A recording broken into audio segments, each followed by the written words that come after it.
Nesse vídeo aqui a gente vai abordar por que 90% das lanchonetes quebram em 2 anos.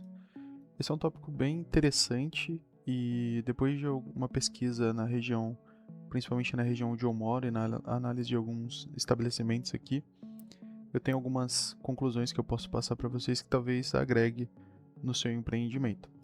Meu nome é Danilo, eu sou CEO da Ascension Tech e atualmente o nosso foco é com empresas de delivery, ajudando elas a crescer tanto na questão de vendas quanto na visibilidade. E com algum tempo aí no mercado a gente consegue ter alguns insights que podem ajudar você que está começando aí o seu empreendimento, ou até mesmo você que já está empreendendo e passa por algumas dificuldades. Bom, eu defini em alguns tópicos aqui para a gente trabalhar. Para ser mais exato, são 8 tópicos, sendo o último a resolução. E eu coloquei eles na ordem prioritária, na minha opinião. Esse aqui é uma curiosidade, esse aqui é a solução, então na verdade são 6 tópicos de ordem em prioridade aqui para vocês. Eu vou começar aqui rapidamente falando do mito dos 90%, que é um mito muito popularizado, que mais de 90% dos restaurantes fecham em cerca de 2 anos, tá? Esses dados eles não são exatamente assim, isso aí varia muito de acordo com cada estudo e cada região, mas sim, dentro do primeiro ano ali, cerca de pelo menos 50% dos estabelecimentos já estão fechados ou passando por sérias dificuldades.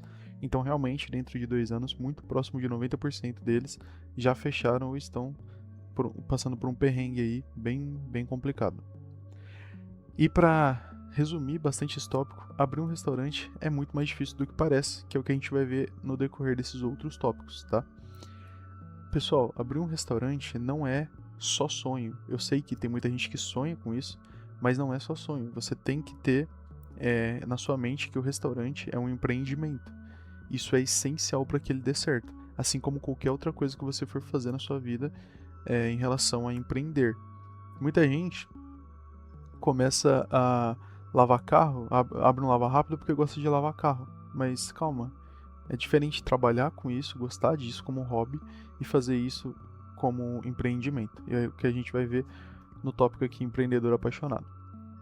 Bom, começando aqui com o tópico que, na minha opinião, é o mais poderoso e é o que mais faz diferença no final, que é a falta de controle de custos. E isso aqui, né, eu coloquei controle de custos, mas é relacionado à falta de controle do capital da sua empresa em geral. Restaurantes costumam ter margens pequenas, muitas vezes entre 2 e 6% de lucro. Estou dizendo que o seu restaurante é assim? Não, estou dizendo que é uma média.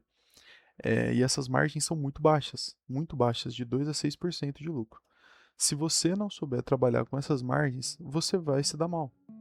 Se você não souber a sua margem exata ali da sua operação, quanto de dinheiro está entrando, quanto de dinheiro está saindo, todas essas informações, você vai se dar mal. É extremamente importante que você saiba disso e que você tenha isso ali na ponta do lápis. E também, aqui no controle de custos, eu englobo também a parte geral ali das finanças do seu empreendimento. Pô, eu estou gastando muito com funcionário, eu estou gastando muito com produto, tá vendendo e eu não estou lucrando. Tudo isso você tem que ter na ponta do lápis, ali em um relatório ou em algum lugar que você possa consultar diariamente ou semanalmente. Você tem que estar a par dessas informações. Empreender não é só fazer o que gosta, você precisa também ter essa parte administrativa ou contratar alguém que faça isso para você. O segundo tópico aqui que a gente vai tratar é a falta de capital, que é um tópico, na minha opinião, ele é importante, mas talvez daria até para descer ele um pouquinho mais, mas eu já vou explicar o motivo, tá?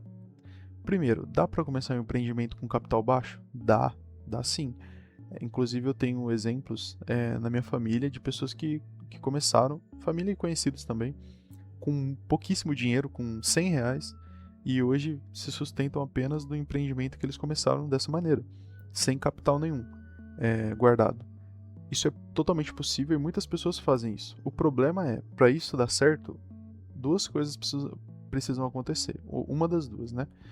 Ou você tem muita sorte, ou você tem uma gestão muito boa. Uma dessas duas coisas tem que acontecer, ou as duas. Por quê? Se você começa hoje a vender hambúrguer na sua cidade e você não tem capital nenhum de giro, perdão, você não tem capital nenhum guardado, você só tem ali o capital que você gera nas suas vendas.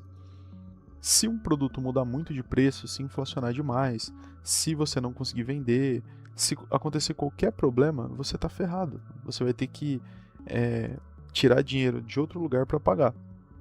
E é o que muita gente faz, continua trabalhando no emprego e empreende no tempo que resta.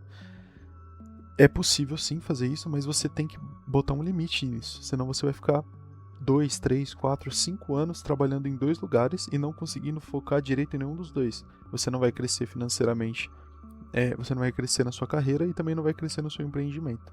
Você precisa definir um foco até você conseguir se sustentar apenas com o seu empreendimento. Ou então desistir logo e continuar no seu emprego. Nesse ponto aqui da falta de capital, também é interessante comentar que uma reserva é muito bem-vinda se você for abrir um estabelecimento, principalmente se ele for atender o pessoal publicamente. Por quê? Você vai ter muito mais custos de aluguel e outros custos que você não teria se fosse apenas um delivery, como garçom, como mesas, pratos, talheres e tudo mais. Nos primeiros meses, o restaurante ainda está construindo a clientela. O que isso significa? Você precisa ter um capital suficiente para que você consiga operar 1, 2, 3, 4, 5 meses sem lucro. O ideal é óbvio que você tenha lucro pelo menos ali, talvez no terceiro mês, no segundo mês, ou até mesmo no primeiro mês, se você fizer tudo certinho, mas é comum você não ter lucro nesses primeiros meses, porque você ainda está criando público, né?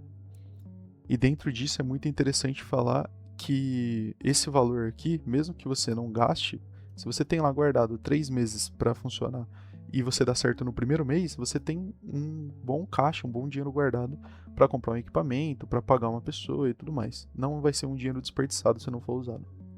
Agora a gente vai para o tópico cardápio mal estruturado. Esse tópico ele é tão importante quanto o de baixo. Para mim os dois têm o mesmo peso aqui, poderia trocar a ordem. Mas vamos lá. O seu cardápio ele precisa ser organizado. E eu não estou falando de uma arte bonitinha só, não. Eu estou falando disso aqui. Você já foi em estabelecimento que tem hambúrguer, pizza, açaí, porção, sobremesa, panqueca, marmita, geladeira, fogão? O estabelecimento tenta fazer tudo e não consegue fazer nada. Tô dizendo que é impossível? Não. Eu conheço vários estabelecimentos que fazem tudo isso aqui que está anotado e tudo sai muito, muito bem feito. Só que a complexidade da sua operação e da sua produção vai ser tão alta que a chance de você ter algum problema ali no meio do caminho é muito grande. É só você pegar um exemplo de grandes franquias. O Mac, Burger King, a Domino's, todas essas franquias, elas funcionam fazendo um tipo de alimento só, hambúrguer. Ou, no caso da Domino's, pizza. E por que é tão bom e tão fácil fazer hambúrguer e pizza? Porque a base é a mesma e você consegue fazer 30 sabores com os mesmos ingredientes. Você tem, um exemplo, 10 tipos de hambúrgueres utilizando só pão de brioche, carne, tomate, bacon e ovo. Você consegue fazer N variações de hambúrgueres apenas com os mesmos ingredientes. E isso acontece com a pizza também. Mas se você faz pizza e hambúrguer, você já não vai conseguir ter essa variação, porque você vai ter que trabalhar com 10 ingredientes de hambúrguer, 10 ingredientes de pizza, aí você vai fazer porção, você vai ter que ter batata e bacon. Quer dizer que você que tem uma hamburgueria, você não pode ter uma opção de sobremesa ou uma porção? Não, você pode e deve, inclusive, né, ter, por exemplo, hambúrguer com porção de batata. Só que você tem que restringir o seu cardápio para que ele não fique aquela monstruosidade com 50 opções, porque nem seu cliente gosta disso. Não sei se você já teve essa impressão, mas pelo menos acontece muito comigo. Você chega no estabelecimento, aí você pega o cardápio tem 10 páginas, cada página tem um tipo de comida e você fica confuso do que pedir e às vezes fica até pensando, nossa, cara, eles fazem tudo isso, será que é bom? Será que não é? Será que demora? Porque uma hamburgueria tem que ser rápida. Agora, se você faz hambúrguer e você também faz nessa mesma hamburgueria, um exemplo, uma sobremesa que demora um monte, e aí eu vou demorar para receber o hambúrguer porque tem uma sobremesa sendo feita, sabe? Tem todos esses problemas logísticos, não é simplesmente, eu gosto de pizza e hambúrguer, eu vou abrir um estabelecimento que faz os dois. Você tem que pensar em todas essas estratégias antes de começar. Ou então, eu quero sim fazer pizza e hambúrguer junto, só que vão ser 5 sabores de pizza e 5 tipos de hambúrguer, apenas, não vai ter diferença. Então, todas essas coisas você precisa colocar na ponta do lápis. Açaí combina com hambúrguer? Pô, sei lá, uma proposta diferente, dá pra você fazer, mas você tem que pensar muito bem no tamanho do seu cardápio. Você pode até notar que no Pesadelo na Cozinha, esses programas de culinária, o próprio chefe fala que um cardápio grande não significa nada. Só significa que a loja tenta fazer tudo e às vezes não consegue fazer nada. Bom, e o cardápio mal estruturado também a gente pode levar em consideração tipos de produtos estranhos ou combinações estranhas, coisas que não chamam a atenção. Então você vai numa hamburgueria que só tem x-tudo, x-salada, x-bacon, x-egg, um exemplo. É ruim? Não é ruim, mas é legal você ter uma coisa diferente ali, um hambúrguer que só tem na sua hamburgueria, um molho diferente, alguma coisa que destaque o seu empreendimento, senão ele só vai ser mais um. Não dá para crescer dessa forma? Dá sim, dá para crescer, mas seria legal ter algo diferente ali. Pessoal, e para esse vídeo aqui não ficar muito grande, a gente continua na parte 2 com os demais tópicos e a solução para os seus problemas, que eu já adianto aqui para vocês, é o It Express. E se vocês quiserem saber mais sobre o sistema, vocês podem olhar aqui na descrição e no primeiro comentário fixado o link para vocês entrarem em contato e entenderem melhor sobre essa solução.